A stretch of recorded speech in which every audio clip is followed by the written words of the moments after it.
The Netflix documentary Tiger King: Murder, Mayhem, and Madness has managed to do the impossible and keep us all distracted from the very stressful pandemic that we're currently facing. But after watching the wild 7-episode series, there are some secrets that have come to surface that they do not want us to know. But too bad for them, because I have all of them, and I'm going to tell you them right now on Beyond the Screen. I'm your host for this one. Thanks for coming back. I'm Joss Bedard. Come say hi to us outside of YouTube. You can keep up with us on our social media. They are down below.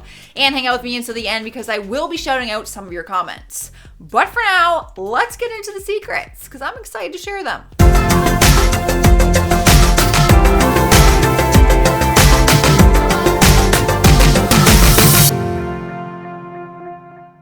Beginning of list number 10 is the truth behind the missing hand. In the very first episode of the documentary, one of Joe's employees, Saf, is seen immediately after being bitten by a tiger. The bottom part of his arm was completely ripped off by a tiger, and he ended up deciding to amputate his hand rather than going through numerous operations to keep it. He returned to work at the zoo just 5 days after the accident. In the short clip, the accident looks like the tiger is at fault for obviously ripping off someone's arm, but turns out it was actually Saf's fault, and he's the first one to admit it.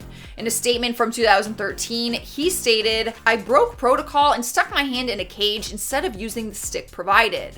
The tiger wasn't put down, we just moved it off of the park, off of display." So the accident could have been completely avoided, and it wasn't really the tiger's fault. But that was not mentioned anywhere in the series, because obviously they needed that drama. Moving along to number 9, we have Travis's death. The most tragic scene from the series was when Travis, one of Joe's husbands, died on the property of the zoo. His death happened to be captured on video by one of the security cameras, and he died tragically after shooting himself. In the footage, you don't actually see the accident. You see another employee's reaction to it, who happened to be talking to Travis when it happened. It was portrayed as a suicide in the series, but it's come to surface that his death wasn't intentional at all. Apparently, he had no intention of killing himself. It was reported that he believed that because there was no magazine in the gun, that it wouldn't fire. The employee who witnessed it recently said that he could see it in Travis's face when the gun went off, that he wasn't expecting it and that he actually looked terrified. Let's move on to something more lighthearted. Is John Finlay was forced to have bad teeth. Believe it or not, despite all the crazy things that happened, one thing that people couldn't stop talking about was Jin Finlay's teeth. After watching the series, people began accusing him of doing hard drugs like meth and called him a hillbilly due to his missing teeth. But the truth is, he actually had gotten his teeth fixed before the series started, and he was forced to take them out for the series. It was reported that he had bridge work done, but the show wanted him portrayed a certain way, so they told him he had to take his teeth out. He upgraded to a new set in June 2019, and you can finally see them in the new reunion catch-up episode. He actually looks totally unrecognizable, and his teeth look great. Cruising into the number 7 spot is Jeff Lowe doesn't actually have a hot nanny. Jeff Lowe took on the role of the bad guy in the series despite wanting it or trying for it. Apart from all the drama, we got to know Jeff and his wife Lauren, who have a very open relationship, which is low-key awkward to watch. Since the series ended, they welcomed their daughter Sarah into the world, but during the show, he hinted that they were gonna hire a hot nanny so that he could have the best of both worlds. What a romantic guy. The internet has been wanting an update on it, and pictures have flooded the internet with his so-called hot nanny that they hired. They posted a picture with a model named Masha, but the truth is she just visited the park that day and took photos. She is not actually their nanny. Jeff recently stated during an interview, "Don't believe everything you read on the internet, even if it comes from us." And at number 6 is the murder for hire scheme. One of the reasons that Joe Exotic is in prison right now is because he was charged with setting up a murder for hire scheme against his enemy, Carole Baskin. But that might not actually be the case, and someone else might be responsible for the entire thing. Joe's current husband, Dillon, recently opened up during an interview and said that Jeff Lowe is responsible for setting the whole thing up. He was asked about it and said, "I mean, I'm not going to say much, but I know it is not a possible setup. It's a 100% true fact that he set him up." And he even said it on the show. He said, "Some people may call it setting up. I call it persuading." Maybe we didn't catch that in the series, but he did actually say that. There is a possibility that the series isn't showing us more to that side of the story because Joe is in jail and the documentary is all about him. So you kind of have to make it look like he is in jail for a reason. Halfway through at number 5 is something we actually all know, or should. Joe is not singing.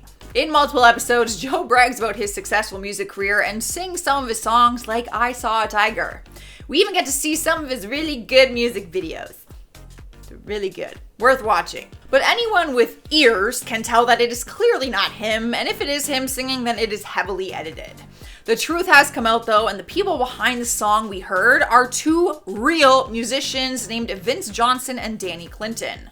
Johnson told Vanity Fair that they worked on the song for free, thinking that they would earn fame from the reality show that Joe was filming at the time.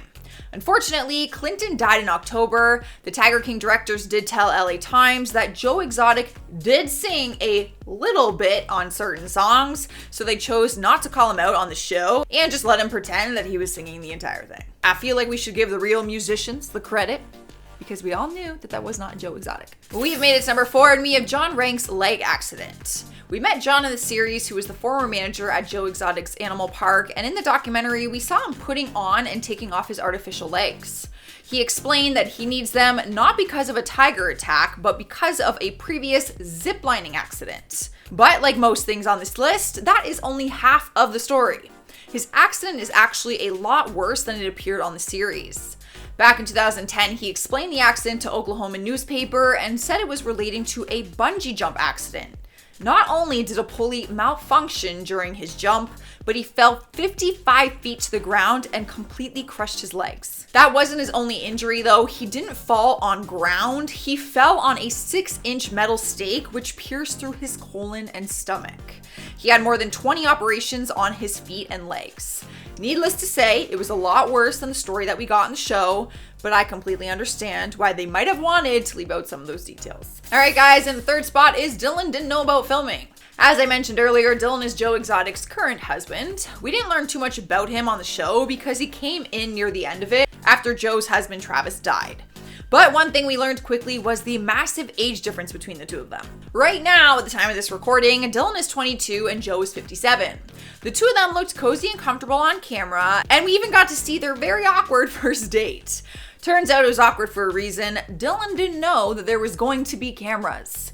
Apparently, Joe never told him anything about the cameras, and the editors weren't going to let us know that. Dillon spoke about it in a recent interview and said, "I walked out of the house and he pulls up in the limo and all these camera people get out. And I was like, what the hell?" And then he was like, "Oh, this is just, I'm filming something. It's not a big deal." It was kind of weird. Yes, Dillon, it was very weird, and it was also very weird watching it. Taking over the second spot is Doc Antle says it is not a documentary. So not everyone involved in the series actually considers it that. Since it ended, he has come forward saying that it's not a documentary and that they told his story all wrong. He was described as a polygamous cult-like figure having multiple wives at one time, but he says that wasn't true. He opened up and said, "It wasn't a documentary, not even close. I don't have multiple wives, that would be illegal." He said that they distorted the facts to make the story more appealing to the viewers, so a lot of what we saw might not actually be true. And I'm kind of rethinking back to the series now, being like, what was real and what wasn't? Making its way into number 1 is Petting the Cubs Has a Dark Side. Seeing the tigers and its cubs was actually a really cool part of the series outside of all the human drama. During some of the scenes, we saw people getting to pet and play with baby cubs, and it was so cute to watch. There is no denying that. But it turns out that there is a dark truth to that. Joe earns money by charging his visitors to cuddle and take photos with the cubs. But the directors told LA Times that they never gave in and cuddled the baby cats because they knew what really happened when you did that. They said most of the tigers we were around were subjected to abject animal cruelty. We saw babies being torn from their mothers and screaming. They get sick from being handled so much and get ringworm. It was disturbing. So all the handling that we might have thought was innocent and adorable was actually really damaging. And it makes me very sad. Now I will never pet a little baby tiger ever again. All right, guys, that is 10 Secrets from Tiger King. Let me know what you're thinking down in those comments. Did you watch the series? Did you like it? Did Carole Baskin kill her husband? Let me know your thoughts down in the comments. But for now, I'm going to respond to some comments from my other video, the top 10 things Ellen DeGeneres was caught lying about. Catherine says, "I won 2 tickets to Lady Gaga's show in 2012, plus a night in a hotel and flights, and had to pay massive taxes too. Think twice before entering any contest with good awards." Okay, first of all, that sounds like a blast. What a dream that would be. But honestly, I just kind of assume that there's going to be taxes with anything these days. Cookies for Present says, "I wonder if her audience have any stories." They probably do. Some people might have good stories. Some people might think it's like not as good as they thought it'd be, but we can't deny it looks like a lot of fun. Jerry M says, "When you're on top, people always find a way to try and bring you down." Facts. Malcolm McNabb says, people aren't always who they seem, Joss. You do not have to tell me that. I am very aware of that. All right, guys, I'm getting out of here. Let me know your thoughts in the comments and fire a thumbs up so I know you enjoyed the video. I've been your host, Joss. I will see you next time.